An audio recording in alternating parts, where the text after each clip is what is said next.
Good afternoon, everyone. I'll just chatter on for 1 second while everyone joins, but it's so lovely to have you all here on this hopefully sunny for everyone afternoon. I'm Lucy, COO at Stribe, and thank you so much for joining us. I'm so pleased to be back and seeing so many of you here today. If you are new to Stribe, we are employee engagement survey software that is built to help you really create the best possible employee surveys, and to reach everyone wherever they work, guaranteeing hopefully really good response rates every single time. We help you understand how your team are feeling around topics such as mental health, well-being, belonging, and more. And we have had such an amazing response to this webinar. So getting out the most out of your survey data and maintaining momentum with that is clearly something that so many of you are thinking about, for you and your teams as well. Whilst I finish talking up, I'm going to put up a short poll that will help Gemma and Lisa, our guests, who I will introduce in just 1 second. It will help them shape part of this webinar.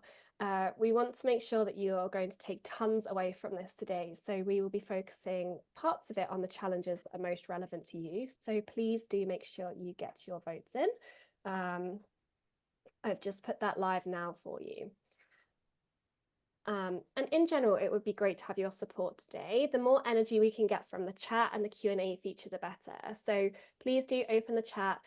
Make sure you set it to send to everyone. We really do value having you as part of this conversation. You are the most important part of that. So please do make sure you use the Q&A and the chat. So don't be strangers. Please go ahead and introduce yourselves in the chat. Jem and Lisa will do the same. Anyone that's kind of comfortable sharing LinkedIn and things like that, feel free. This is your opportunity to network.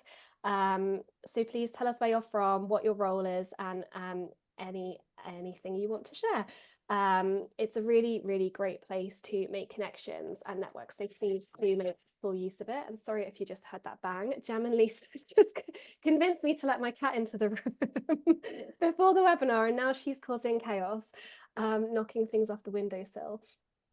Also, before I forget, we do encourage you to post all your takeaways on social media. It generates some really, really super interesting conversations between everyone. These sessions really do live beyond the hour that we get to spend together. So it's well worth doing, and it makes the biggest difference to all of us to help get the word out about the topics that we're so passionate about as well. We have got a really, really interesting topic to chat about today, so let's jump into it. Our guests are the wonderful Gemma Ellison and Lisa Lloyd. Gemma is the founder of Heart Leadership, a culture and leadership consultancy helping organizations to create healthy and inspiring performance cultures. She's got a huge breadth and depth to her career, from being an award-winning child protection lawyer to becoming director of culture for a group of law firms, and to leading a management development program for 550 people at one of the UK's most loved charities. And Lisa is a psychologist, psychotherapist, and founder of It's Time for Change. She works collaboratively, that word will forever trip me up. Thank you for including that. And creatively with organizations using evidence-based practice. She supports leaders, managers, and HR professionals to develop sustainable, high-performing, and engaged teams with psychological safety and positive mental well-being at the center. And that was my cat Myrtle, who is just there for emotional support today. They're going to be sharing everything they know about how to make sure you're squeezing every single drop of goodness out of your employee surveys by giving you the tools and techniques to make sure you're not getting bogged down with too much to do and not enough clarity to really truly move forwards. Today we're going to have a presentation and then dive into the Q&A. I have some questions, but remember, we're really here for you, so my questions do not matter in the grand scheme of things. Please do drop your questions in to the Q&A box. You'll see it in the bottom of your panel. Get them in nice and early. If you have questions already, do not be afraid to pop those in there. And upvote the ones that are interesting to you too. We'll make sure to prioritize your questions as early as possible. So that's my introduction done, and I couldn't be more excited to hand over to our incredible guests for their presentation. I believe it's Gem that's taking it away.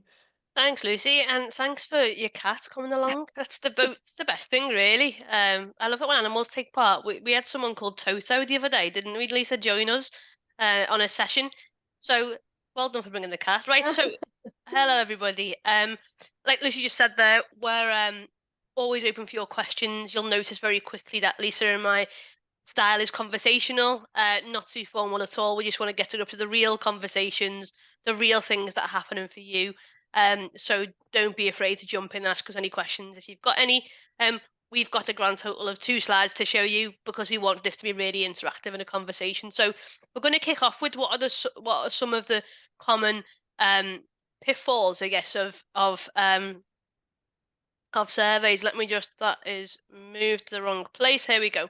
And so common pitfalls of surveys. I'm going to kick us off because lots of people that we work with, when we say to them, have you done a survey or are you going to do a survey? They're like, oh no, I don't think so, because there's so many challenges that come with surveys. Whereas we love data, we think surveys are exactly the right things to do to really get a sense of how it feels to work in an organisation. So we're going to run through some of the common pitfalls and as to why they go wrong sometimes, and people might not do it. First one, at the bottom there, starting us off, is a miscommunication of purpose. And I'm sure people listening here might think, yeah, some people in the organisation think, oh, why are you asking me questions? What do you want from me?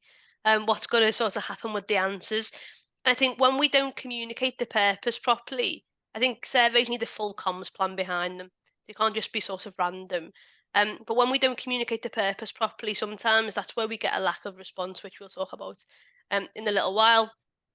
But really getting crystal clarity on a purpose is useful because when we miscommunicate it, that's when people start, thinking, well, why am I doing this? I'm not going to tell you how I feel because I don't really know what you're doing it for. Um, and so the comms piece lends into the next part, really, when things are poorly timed. In my experience, surveys that don't necessarily go down very well are just, it's a timing piece. So if you do it, for example, over the summer holidays, don't really typically get a great response. Or around sort of Christmas time. There are times of the year or things that happen, or if you've just announced that you're going to either give or not give pay rises, for example, doing a survey around that time, typically the response will be based on what news you've just given.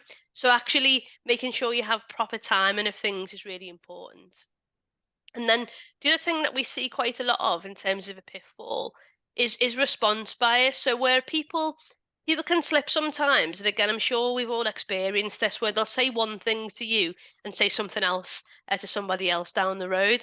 And I think that's really common that we see as a pitfall in terms of people not actually giving you a really true reflection representation of how they actually feel. And typically that is because of fear. And Lisa's going to touch on fear in a second.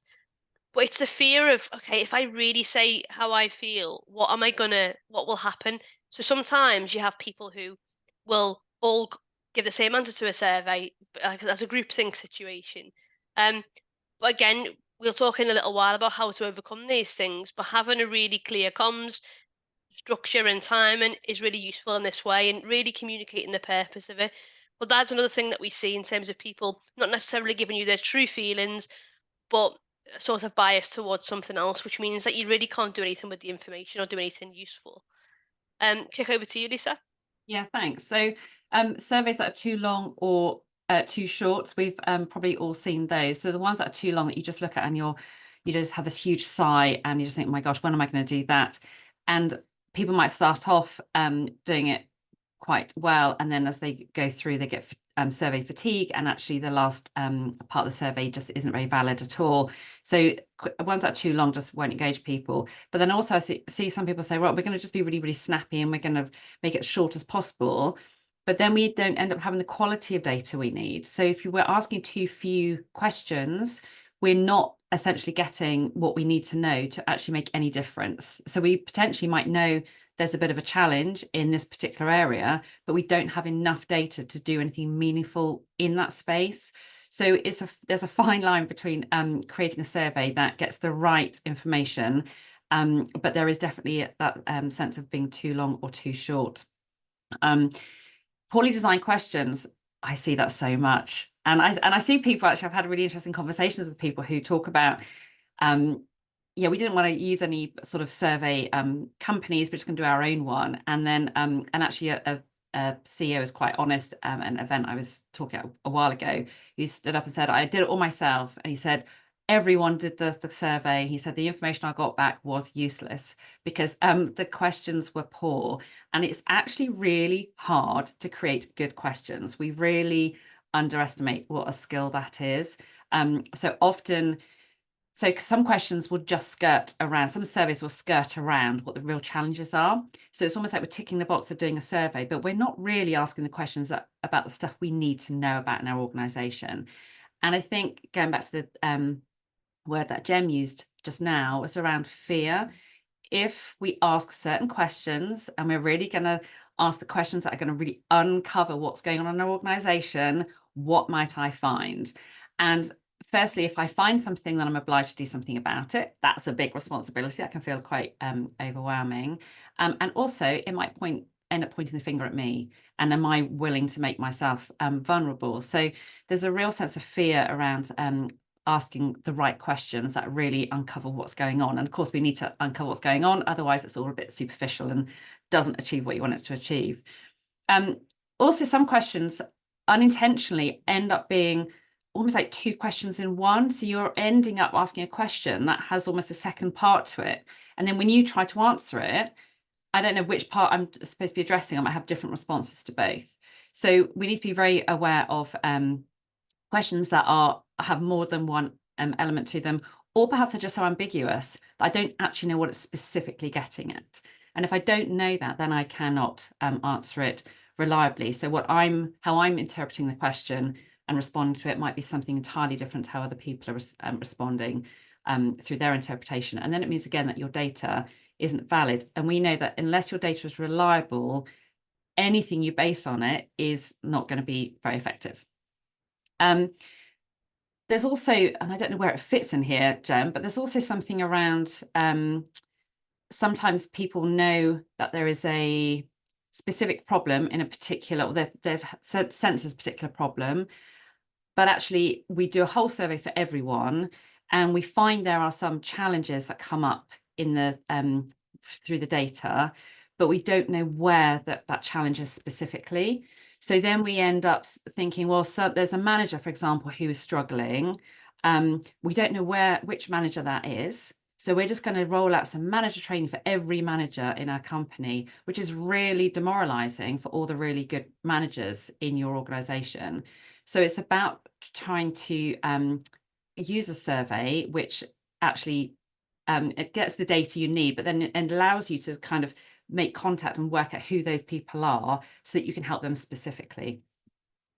And then we move on to lack of incentives. And I love, thinking about questions like, why are we even doing a survey? So many people will just grab a survey and it's like, we should be doing a survey. It's that time of year we need to do a survey.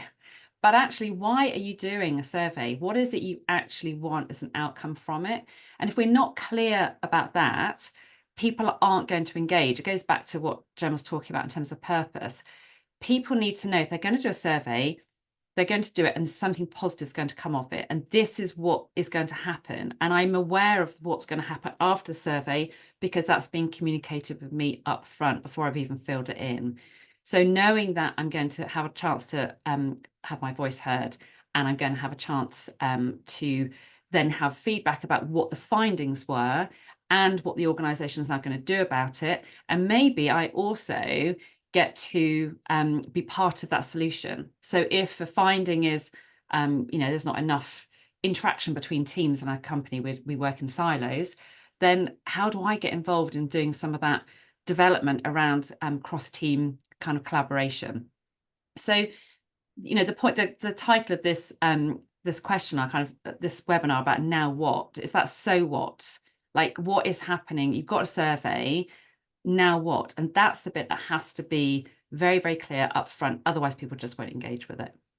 Yeah, and just to say there as well, one of the other common pitfalls I see is when survey is done, everybody, and so I see some organizations who normally release the results of a survey. So it's normally you have a plan. So you might say survey closes on this particular Monday. The following Monday we release the results. Where I've seen it go wrong in some organizations is where there's an expectation, but then it doesn't happen. And because then people jump to their own conclusions. And with anything like surveys, people are naturally suspicious. So it could just be that we haven't got the resource, or our HR team are off when they normally release the results. But silence after the results can be really problematic because people think, oh, hang on, we must have unearthed something massive here. And Mm. people's brain typically will go towards the negative. So if there's a plan in terms of communicating results and the so what element of it, I think any communication is better than no communication at all because people will jump to their own things. Yeah, I'd agree with that. The misuse of imagination is imagination is our most misused resource. We will fill in the gaps. Even if you can't feedback about what you're going to do about the data straight after doing the survey, because it takes some time to work out what the most meaningful response is. Just being able to feedback what you can and let people know a timescale. So in a month's time, we will be letting you know what the top priority is and who's going to be involved and how we're going to go about it. It's not about having all the answers straight away, but it's about communicating and making those expectations very clear about when those answers and when progress will be made. Do we have some poll results? Yeah, I'm going to stop sharing so we can get into some results. We do, and I really love that. And I think that's one thing that we always talk about is the whole way through, there's just like no element of surprise for employees. I think that's like the key thing that we always speak with our customers about, is just making sure that there's no surprise when it comes to what the survey is, no surprise for when it's going to come out, no surprise for when it's ending, no surprise for when they're going to hear about it. And you just got to kind of try and keep that really well managed. So really love to see that theme kind of came through everything you were saying there as well. So the themes from the poll come back, and they are job satisfaction, job role and satisfaction came out at the top, and actually communication kind of came second. So those are the two kind of to play with. So yeah, I don't know how they kind of sit with how you are thinking about giving guidance to how to kind of manage those survey outcomes, and any tips you have. Yeah, I'll kick us off talking about sort of job satisfaction and job role. One of the things that I see as a challenge, and this is more just, this is relating to surveys still, but also more around the general engagement of people. Job design is a big thing because sometimes we start a job and the actual reality of what it is something completely different. One of the things that I like to talk about is clear is kind, right? And unclear is unkind. So one of the things that I always think people should be is crystal clear around what's expected of people, and be crystal clear around what you're capable of doing and what you're not capable of doing.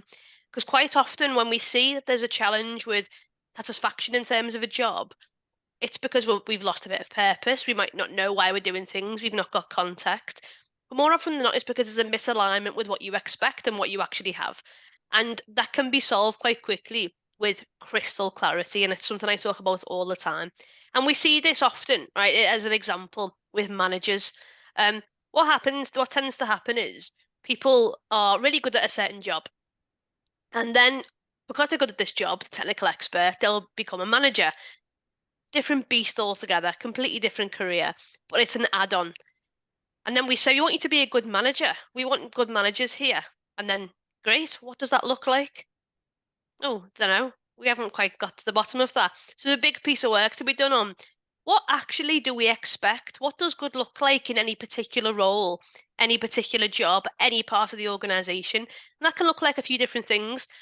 What's the expectation of the job at its most basic?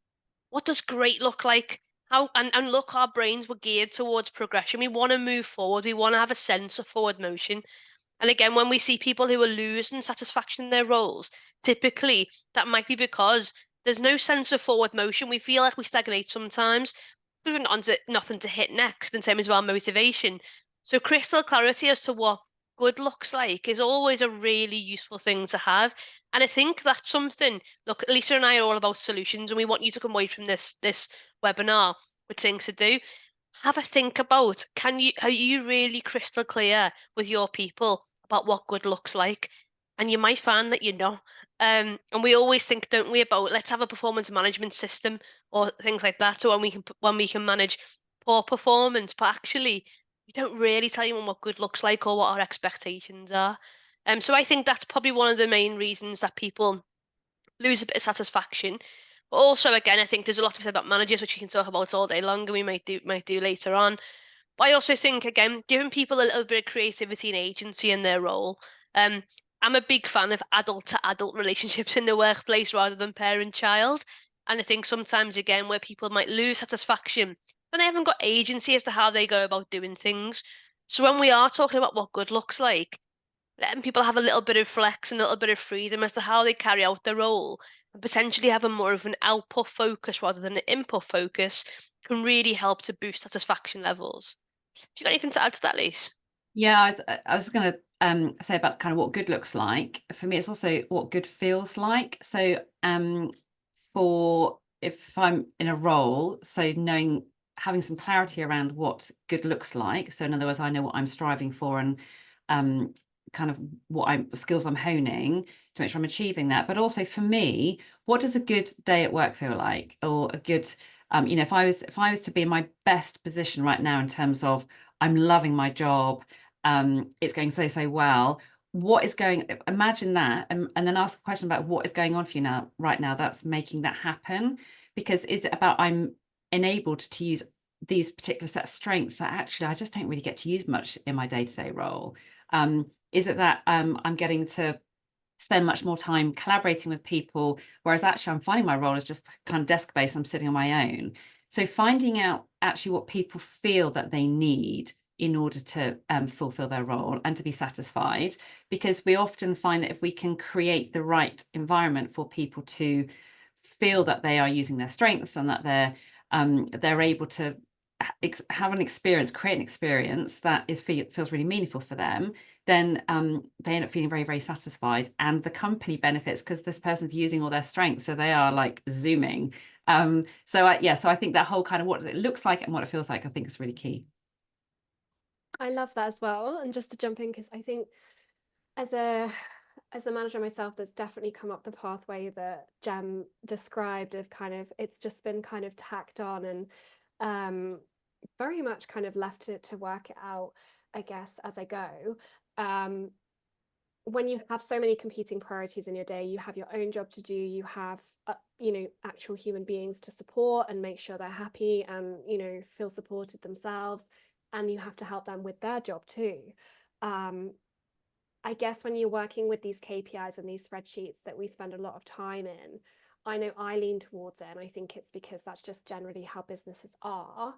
When the numbers are okay in certain areas of the business, you're like, cool, okay, I need to focus on these. And it might be these numbers because they're tasks, or it might be because there's people behind them, but that's kind of where your focus goes. And I think it's really interesting actually that we don't give ourselves enough license in our days to actually spend time looking at those good numbers. And they do get talked about, but I guess not as an action point necessarily, not to really think about the person behind it, and more just like kind of what's happened in terms of the tasks. And I think that's a really nice mindset switch to think about. And I don't know if you've got any day-to-day ideas or tips for how you would, like how me as a manager would start, on Monday, to start thinking about those good numbers and how I work that into my conversation for those people that are really overperforming. That's probably a good question.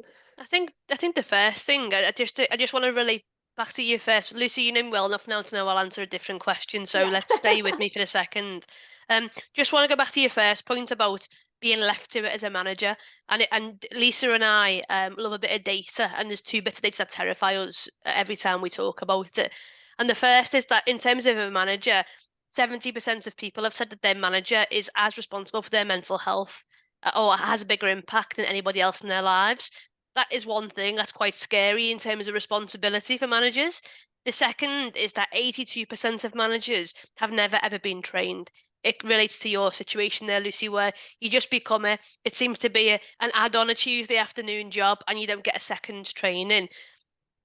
Training is so, like, again, look, training is a standard way, but training and development and support and actually saying to people, this is how you manage, is such an important thing to do, because otherwise we have absolutely no idea. And I genuinely believe that the competitive advantage of any organization is having really strong managers and leaders. That is deliberate. It happens by design. People don't just fall into, we're not born knowing how to give feedback. We're not born knowing how to interpret survey data. We're not born knowing how to, I loved your question, Lucy, and I'll kick it over to Lisa in a second in terms of that recognition piece and how do you do that. But we don't know how to do any of that naturally because no one ever tells us. And I think when I said before that becoming a manager, it's like a different career. It's a different skill set altogether. And I think us being able to actually support our managers and our leaders and anybody who's got the potential to be those things, to be deliberately leading, and again to the point Lisa's going to talk about in a second, of making space and time in your day to actually recognise your people. It's a Mm. skill set, and I think it should be recognised as one. So my tangent's over. Lisa, kick into you.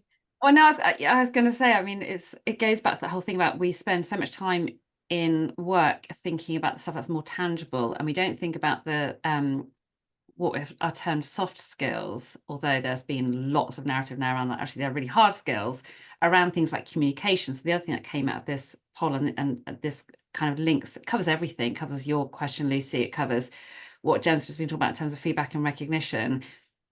We end up in a position, or people end up in a position where they're in a role and they might not be communicating very well. And communication, I think, is one of the top themes that comes out of every organization. So the first thing I'll say is just normalize that. It's like, don't feel like this is us, we're terrible at this. It's like every organization, communication could be better. We know with communication, just kind of stepping back a minute, in terms of being able to recognize other people, what they're doing, and be able to have this sense of conversations and being able to kind of put ourselves in their shoes and so on, that requires our brain to be in a really good place to function, to be able to do that. And it requires emotional intelligence, and it requires self-awareness, which actually a lot of people either don't necessarily have, because again, we get to being an adult and no one's ever talked to us about this stuff. So we've never developed these skills unless we're just lucky enough to have been in a position where they've been role modeled, or there are just innate strengths. But we end up in a position where we're feeling quite overwhelmed at work, we're feeling quite stressed at work. We've got this like huge to-do list, my inbox is overflowing, and as soon as our emotional arousal increases, it reduces our ability to have empathy. It reduces our ability to have good any form of good communication. So we know, I mean, we've all been in those situations, haven't we, where we've said something and afterwards, like, my tone wasn't right, my body language wasn't right, I just did something, because we're not in the right place to be very intentional about how we're communicating with people. So we have to be really aware of what our emotions are doing, and acknowledge, if I'm feeling stressed about something, then I'm not going to be communicating very well, and to be able to communicate that with other people, say my communication right now is going to be poor. In terms of recognition as well, and having those conversations, actually talking to people about, how do you want me to communicate with you? So again, we tend to be brought up in a way that's, treat other people how you want to be treated, but actually you need to treat other people how they want to be treated. You need to communicate with other people how they want you to communicate with them. So my preference might be email, but if someone over here really wants to have a face-to-face conversation or a call on the phone, then you need to be providing that. So it's thinking about asking those questions. What sort of communication do you want? When do you want it? How frequently? Do people want touch-ins daily, or is it sort of once a week, or what does that look like? Thinking about the informal communication as well as the formal stuff in terms of recognition and feedback. And I think just being very, very clear about your giving information. So communication is about giving information, it's about receiving information as well. So thinking about how you're seeking feedback all the time. And the best managers and leaders I see are the ones who are having the conversations all the time, showing vulnerability, saying, I don't necessarily know the best way of doing this. What do you think? Or I'm not even sure of the best way of managing this situation, or how do you want me to lead you? And asking all the questions, which is not me turning up with all the solutions, but it's about shaping what good looks like and having the communication with your team or with your peers so that you can plan what good communication looks like and plan how we engage with each other and how we collaborate and so on. Gemma, what do you add to that as well? Yeah, look, I echo everything that you've just said there. I love the asking people how you want me to lead you. I think that's so important. And also just making time and space. I think sometimes we don't actually take the time. And when we do, it's always, it's not a Tuesday afternoon job. The communication should be constant. And just in terms of just generally communication on surveys, back to the, in terms of a survey conversation, um, making sure that it's regularly, there's regular communication, having a plan for it, not just having an ad hoc, oh, I know, well, that's fancy doing a survey in 2 weeks, let's just launch one. Having a rhythm and a reason for it is useful. And speaking to companies like Stribe, genuinely, I have been a Stribe customer.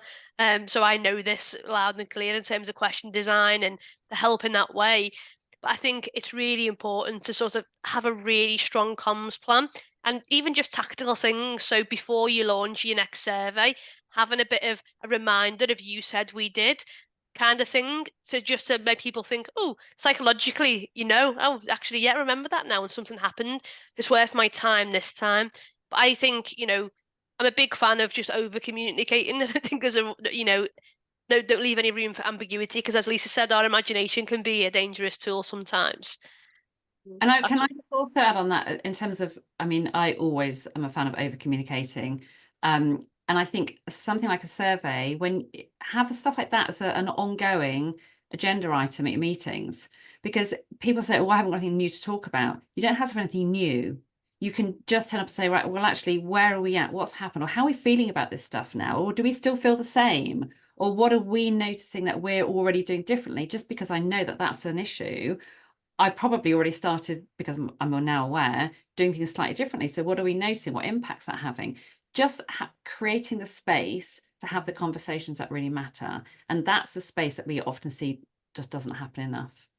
And I think as well, like having that standing action point, make sure, like you say, that's discussed regularly, because what came out of the survey 6 months ago and those changes that you've made maybe are not reflective of how your employees are thinking and feeling in that moment. So we have customers sometimes that say, well, I've made these changes based on this survey back here, maybe around mental health, maybe about well-being, we've done this new initiative and now it's not going very well. Or now it's not being engaged with. And it's like, okay, but is that currently the right solution for your employees? But do they, and also, do they know about it? Do they know how to access it? Like, have you made sure that you've evaluated all of those things as well, just to make sure, because, we know one of the biggest barriers to getting that kind of support is actually knowing about it and knowing how to access it. So yeah, having that standing point gives you that opportunity for reflection on everything you've done. Absolutely. Shall we want you to really come away with some action points here and things that you can do. So we've got a really practical approach or process, I guess, to an extent that you can follow. So let's go through that. So I'll just share my screen again, kick it to it's loading now. Perfect. Yeah, while you're bringing that up, Gemma, I was going to say, just I think I really feel for people when they're doing surveys. We have the conversations all the time with people who've got this survey, got this data, and they're like, oh my gosh, what now? And it feels quite scary. It can feel really overwhelming. It's like it feels too much. It feels overwhelming, and people we know in companies are already feeling pretty overwhelmed at the moment. So adding this on top makes it very, very noisy. And Gemma and I are all about stripping back the noise, like getting beneath the surface. What tends to happen, and I don't know if any of you have come across the term care washing, where organizations are desperately trying to do the right thing. They're desperately trying to show that they care for their employees. We're doing this survey, we're finding out what's going on. Then we need to provide some solutions. So we're going to just look at what do we know is out there, and which usually comes down to what's been marketed really well, what my friend over here has heard of, the kind of thing that looks really nice and shiny and new, and we'll grab that and we'll kind of plug that in, and that'll be the solution to that bit of a problem over there. And you end up potentially having a situation where there are lots and lots of different initiatives going on. We don't really know which ones are working, which ones aren't. We don't really know if those initiatives are actually dealing with the underlying problems, or if they're kind of just a quick fix on the surface. So I think for us, it's about not grabbing lots of stuff, but it's actually offloading some of it. Gemma knows I talk sometimes about rucksacks. And it's this whole sense of like, imagine what is in your rucksack right now. So thinking about you and your role, all that stuff that you're carrying around with you that you've got to do, you've got to deal with. And it's not about grabbing more initiatives and putting into that, and then I've got to make time to do them. It's actually about offloading some of that. And so we have created this space, we call it a lab because it's about experiments. We've created a space where people can really talk about what is going on for them, what's in their bag, and how do I get that out of my bag so I'm not lugging it around all the time. So it's not about grabbing new stuff, it's about offloading the stuff you need to offload. So should we explain it a little bit, Gem? Yeah, and look, so this is something that Lisa and I do, but this is something that you can do. So very happy for you to take this. I'm sure that we sent out afterwards. Take this and try it in your organization, because one of the things to think about here is that we really would encourage you, when it comes to survey results and overwhelming amount of data, we would encourage you, as Lisa said before, about doing the opposite of something. So we always get taught, don't we? Think big. Let's have this blue sky thinking. We say the opposite. We say think small and act small. Okay. So take tiny steps. What is your 1%? How can you move and look in terms of data? Small percentage of a move in terms of a survey can make all the difference.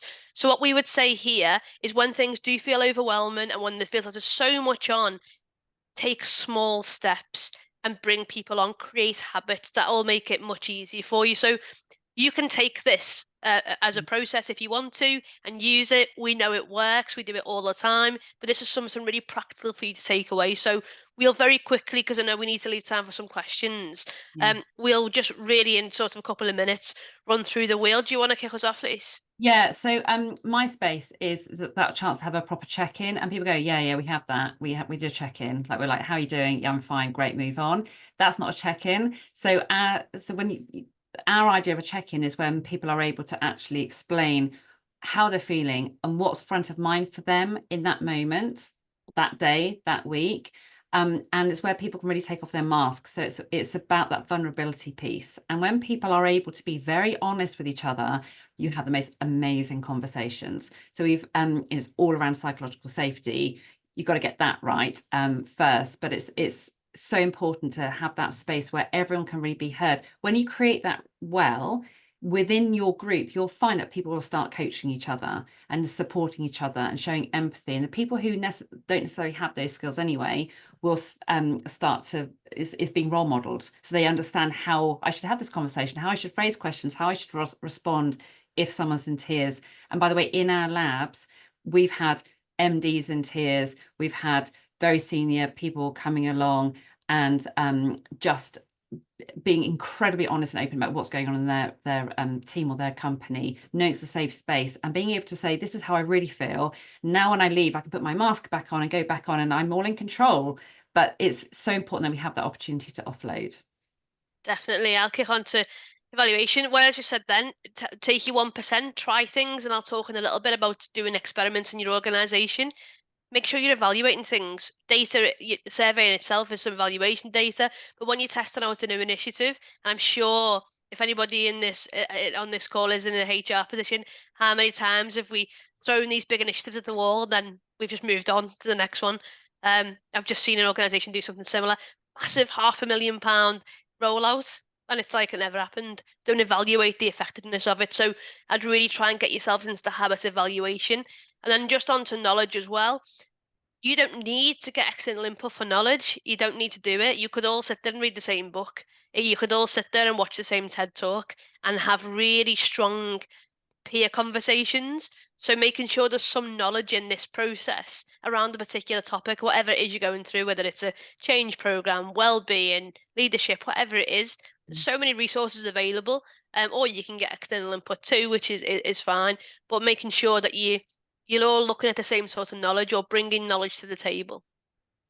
And then after you've got, you've had a little bit of a focus on a particular area, you can voice your challenges in that area. So what's our data saying about, I don't know, feedback or values or communication or well-being? What's your data saying? So what's my challenge in that space? What's really going on? What's the challenge that's on my table to deal with? I'm supposed to be coming up with a solution.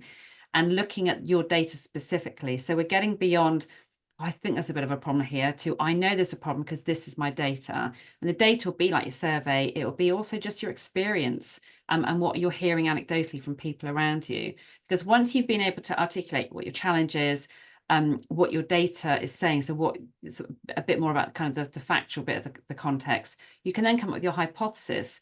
Well, I'm feeling really overwhelmed. I'm going to do, if I can do this differently, it's going to have an impact on that. And you can be very, very specific about a hypothesis. So you are identifying, if you were to change one aspect of your behavior, and this is why this is all about behavior change. We change one aspect of behavior, it will have this particular impact. And that's the bit you're going to test.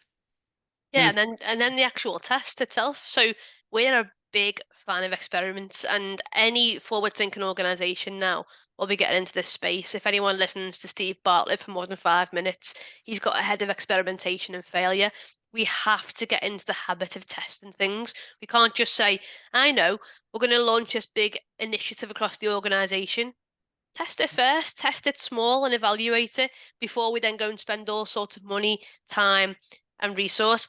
Experiments can be on yourself as well. One of my experiments has been to start my day with intention rather than reacting. So what used to happen is I'd wake up and I'd put my laptop on. So immediately I was reacting to the day. I was reacting to someone else's email from the night before. So now my experiment from 6 months ago, which is continued, is to be intentional in the morning, for me to start my day on my terms and then to go into work and respond to the things that are happening. So an experiment can be personal. It can also be in terms of your organisation and testing things out. So all the things we've spoken about today, we've given you lots of little bits and bobs to think about, and you can, watch this recording back. Do some experiments, do some little tests, let us know what you're doing. But test things out, think small, act small, test it out before you launch anything bigger.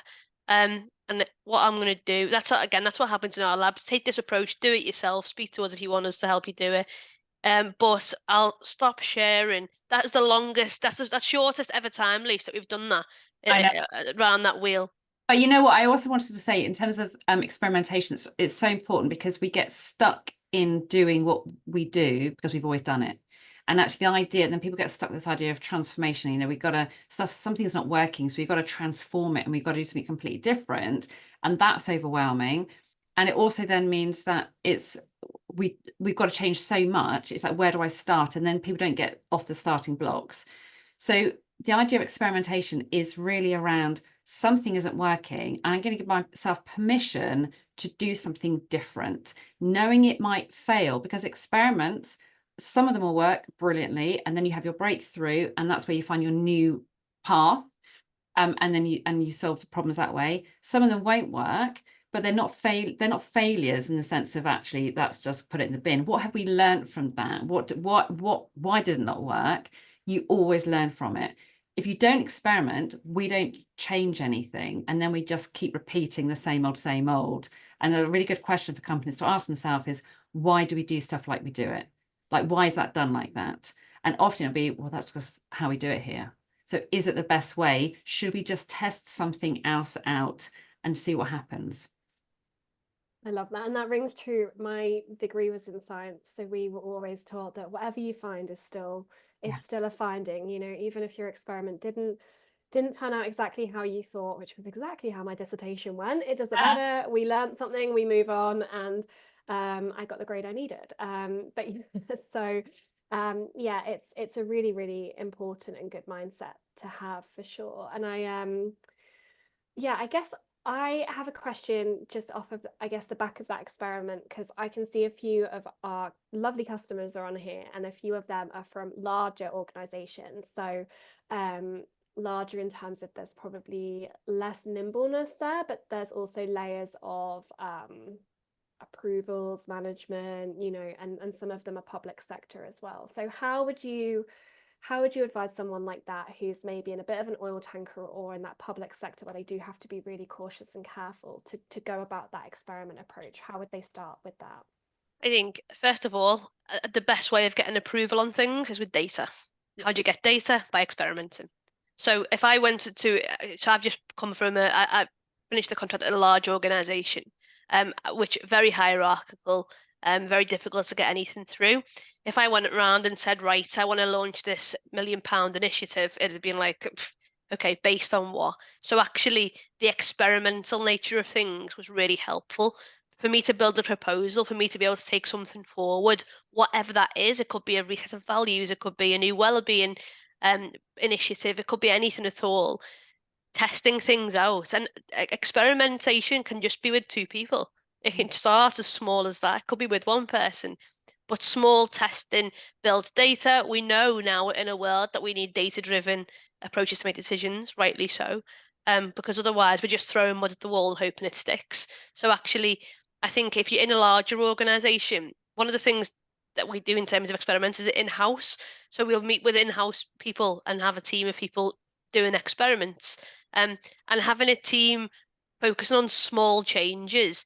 The small changes leads to bigger things. So with I think I get quite frustrated with hierarchy in terms of when I work, but me having a data-driven approach and saying this will work because it's worked over here. We've looked outside and brought evidence in. We've tested it amongst our own colleagues. It works. That is a much better way of getting things over the line, in my opinion. Also, I think with having, I can think of several companies who are a bit like those tankers, Lucy, that you're referring to, or they're just too big, or, for change to happen they're not agile enough for change to happen very quickly. Actually, what they tend to do, what we often see organizations like that do, is try and invest in a great big program of change that's going to be rolled out across the whole organization. It's going to take up loads of time. It's really expensive and so on. And actually, we're fans of just being able to, going back to Gem, start small. If we can get away from massive investment into this really time-consuming pre-planned program and just say, right, what's your biggest challenge right now? Let's get the right people around the table to really unpick that, really dive into that, understand it, come up with a hypothesis and just go and do something different. If we need to access some specific learning, then we access that. If we need to pull on different resources, we pull on that. But actually, the cost is minimal then, because this is about organizations being able to just create the space with the people they have in-house already, and identifying the stuff that they know is a problem, and then being able to think, okay, what do we know needs to happen differently? And 9 times out of 10, the people within organizations know what those solutions are if they're given the chance to explore them and to voice them, but no one ever asks them because they're too busy engaging with these great big companies that here's a off-the-shelf program that you can engage with however many days and weeks and months and at huge cost. We're very anti that approach. I don't know if that answers your question. It really did. It really did. And this, we've got 15 minutes left of Q&A now. I do have some questions, but if you are listening and you have a question, even if it's super specific to your organization, please do put it in that Q&A box. It doesn't matter how big or small the question is, we will take it and do our best to answer it. So please do use this opportunity and use Gemma and Lisa's brains to share some of their knowledge. In the meantime, I guess I'm going to go on to another question of mine. And it's kind of focused around a little bit of what we were talking about there in this change. So obviously we're going back to surveys, and that is the focus of the webinar, and using those results. And oftentimes we think about surveys being this big organizational change, but actually they can be really, really useful for those individual departments or those individual teams as well. And I was just wondering if you had kind of any tips or ideas for how you can make sure that the surveys are structured in the right way to make sure that you get useful insights for both, and how you really make sure you can make that change. I think in terms of a good survey will have data that you can look at a whole organization level, so you can identify the themes, and that's really helpful because then you can look at perhaps exploring this with the leadership of the whole organization. But then it's always about being able to drill down into identifying different teams so that you can pick out, what's going on in this department over here, what's going on in that group over there. And I think when the survey allows you to drill down and start to pull out particular groups, you can then identify their specific needs, and then you can go and work with them on their particular needs. And it goes back to the point made earlier, it prevents then that need for whole scale, like we're going to do something across the whole organ, which is really expensive, and it's just really demoralizing when it's not an issue over here. It just allows you to target what the solutions more specifically to that particular group. What would you add to that, Gem? I'd echo everything that you've said there, really. I think, again, we're fans of a targeted approach. And it also, in terms of, there's other ways of collecting information. Again, Lisa talked a bit about today about sort of experience. So there'll be information. I always think about data as information. There's information that you can see from lots of different places that will be very specific to the team. So even if there is a very specific team issue, having a look at the information around that. So, for example, are people working too much? People working too little? Is productivity up or down? Are people off sick? There's lots of different ways that you can sort of access information too. But yeah, I echo everything that you said, Lisa, about making sure you know what the themes are across the organisation. Because again, although you have subcultures within teams, we need to be driving towards the same general purpose. I think also when you've got a team that is sort of quite psychologically safe to have, so in other words, they can have really good conversations as a team, it's brilliant when, once you've done your survey, to be able to take some of those statements, perhaps some of the ones that came out as more concerning scores, just take one statement and just discuss it as a team. So like, what do we, as a team, what do we think about this? What could we do differently in this space? How could we do better in this space? And actually just begin to have those conversations. So there'll be whatever's going on a whole organization level by whoever's looking at the survey, but we don't have to wait. It's not about we're passive. You know, we've done that, we ticked our box on the survey. We're now going to wait to be told what's going to happen. Actually, if you're a manager or someone who can create the space for a conversation, grab just one statement, keep it really small, and just have a meaningful conversation around it. Because then you just get loads and loads of really good solutions about this is what we need to do without having to wait for someone else to say, right, here's a new initiative. It's a great time as well once the survey's finished to do that, because oftentimes employees will just be that little bit more confident to speak up as well, and it will be in their mind's eye, you know, the kind of themes that were in the survey and things as well. We have had a question through, which I think actually plays really nicely into some of the things that Gemma was saying at the start of the webinar about communication, about job purpose and role alignment. And it's basically just kind of exploring if an employee is feeling like they have no time to kind of complete tasks and they're maybe not motivated to complete their tasks, how would you manage an employee kind of just feeling like they're not getting through their day well enough? I don't know, Gem, if you want to start that one, because you were tackling that at the start, I think. Yeah, absolutely. I used to have a manager, right, and she used to say to me, there are 3 reasons why you might not do something. One was that I thought it was a bad idea. The second one was that I didn't know where to start, and the third was that I didn't know what the next step was. So I guess is like we go back to sort of response bias at the beginning of the conversation about a pitfall. Sometimes people might say to you, I have no time to do this, but actually what I would suggest is to go a little bit deeper in there. So what is it? Why? It could be a time issue. It could be, it absolutely could be. But it could also be something else, because quite often it's very easy to say, I haven't got time for that, when actually I find it really hard to do it. I'll give you an example. So I'm neurodivergent, right? And sometimes Lisa and I work very closely together. Sometimes there might be an admin side of things that I might not do, and it might be, I haven't had the time to do it. Quite often it's the case at the moment, but sometimes it could be I don't know how to do it, or this is not my strength actually. I don't want to tell you it's not my strength because I'm scared of what might happen next.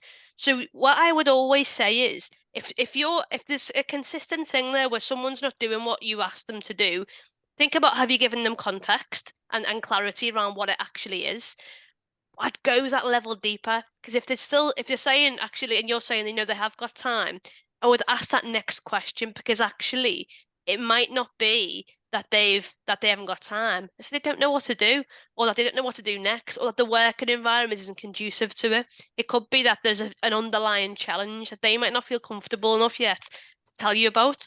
So I always, when I'm just the lawyer in me, I never take things at face value, really. So I'll always go that a little level deeper and ask the next question, because typically I believe fundamentally people want to do good work. I think people want to come to work and do a good job. So often when they're not, there might be a different reason. But saying I haven't got time is a nice, easy way. It's like when you say, I'm leaving my job for more money. Typically, you're not leaving your job for more money. There's lots of other reasons, but it's easier to say, it avoids any conflict. So what my suggestion to you would be is to just ask the next question and try and delve a little bit deeper as to whether there's something else going on there, as to whether they don't know what to do, whether they don't know what the next step is, but they just feel like they shouldn't probably say. Yeah, I was gonna say, ask the 5 whys is a really good strategy for that. Why is that, why is that a problem? And then get the answer, and why is that a problem? And just diving deeper, I think it's really important. Also asking that person, what would a good day look like for them? So if they're struggling to engage, if they've got those tasks, and imagine you've gone through the exercise that Gem's just explained. Actually, okay, so now you understand the how, you now understand why, and so on. Actually, what would help that feel like a really good day? And is it that some of those tasks you need to do alongside someone else, so that you've got a bit of role modeling for them? Is it that you're having to do some tasks that actually just you don't have the energy for, because you're trying to do them at the end of a day or first thing after dropping your kids off at school? And it's kind of looking at, again, where you have flexibility around creating your best experience, knowing that there are key things you have to get done in your role. So it's that kind of like having the conversation that's not a blame conversation. It's not about you're not doing your job properly, therefore we need to work out why not. It's like, we can see some things getting in the way of you being able to perform at your best. Let's sit down and jointly problem solve that. So I think the language is really, really important. Yeah, and just as a sort of final point on that, I genuinely believe that a role as a role of a manager or a leader, your primary role is to create an environment where someone else can succeed. So knowing your team as an individual and knowing how to create that environment that Lisa's just talked about, and that experience will always be beneficial to do. I love that. We've got 3-ish, I'm going to say 3-ish minutes left. I'm going to ask one more question, but if anyone does want to try and sneak a question in just now, while we're finishing up, please do. I'm just going to finish off with one. Everyone gets a mix of positive and negative feedback in surveys, and it's, I think, one of the biggest blockers I hear about when we're trying to get Stribe into organizations is that there will be someone within the organization concerned about what that feedback is coming back. And oftentimes when that first survey comes back, that conversation reignites again. So I'm sure it's something we've all battled with on this call, is trying to maintain that momentum when you have got that positive and negative feedback. And I just wondered if you had any tips of how to deal with that negative feedback, and make sure that everyone's feeling heard, and make sure that our managers and our C-suite and our boards are happy for us to kind of continue on and addressing that as well. I think it's it comes back to the whole thing we talked about in terms of the comms around it and the meaning and purpose and so on. So when it's about how everything's packaged, it's the language we use around it. So if we were to say, we really want to know what would make your experience of working here better, or we really want to know what's going to help you feel like you've had the best day at work, or that you're able to be doing really well in your job, so that you feel really proud of what you're achieving. If you phrase it like that, and we are very we level out the sense of there's a hierarchy, and these we need to know what you really think down there, and then we're going to try and solve it all for you. But it's about, we are on an equal playing field, and we just want to all come to work and have a great time and get on with each other, and know that we're able to do our job really well. That, I think, sets the tone slightly differently, and it comes back to then knowing that something that's going to happen off the back of it. So straight away being able to have confidence in, of course I want my job to be the best it can be. I'm going to fill this questionnaire and survey, and I know that straight off the back of it, like within a couple of days, we're going to be having conversations about how to make this better. And I directly relate to it then, because I know that tomorrow when I come in, within my team already, things feel different. And that's really positive, as positive reinforcement. I'll just finish that by saying, in terms of negative feedback, would you rather not know? Because they're talking about it anyway. So people are, just because you'd rather know about as a leadership team than not, because believe me, people are sitting in the canteen chatting about it, or sitting on Teams talking about it anyway. So I think it's always good to know, even if it's something that is difficult to hear, which it is difficult to hear sometimes. Yeah. And one final short, sharp question to finish off. Just from each of you, if there was one thing that you could give our audience to take away today, just to help them keep their momentum going, if there was just one thing they were going to do to keep their survey momentum going and make sure that their surveys remain a priority over time, what would it be? I guess mine would be what's your 1%? So it's focus on very small actions that people then see there's some forward motion. So that would be mine. And mine would just be carve out a bit of time in your diary every week to revisit the survey, wherever you're up to in that survey, whatever point of the survey process you're in. Awesome. That's awesome. Thank you so much, Gemma and Lisa, and thank you so much to the folk at home who have joined us today. You've all made today so awesome, and I'm really hugely grateful for the questions and, you know, the content from Gemma and Lisa. It was just brilliant. Guess you will receive a little email from us that includes a link to the recording of this webinar and a couple of links to resources that might be useful for you going forwards. We'll also share Gemma and Lisa's LinkedIn, so please do connect with them, pop them a thank you message, and I'm sure they will be happy to receive any questions that you have for them too.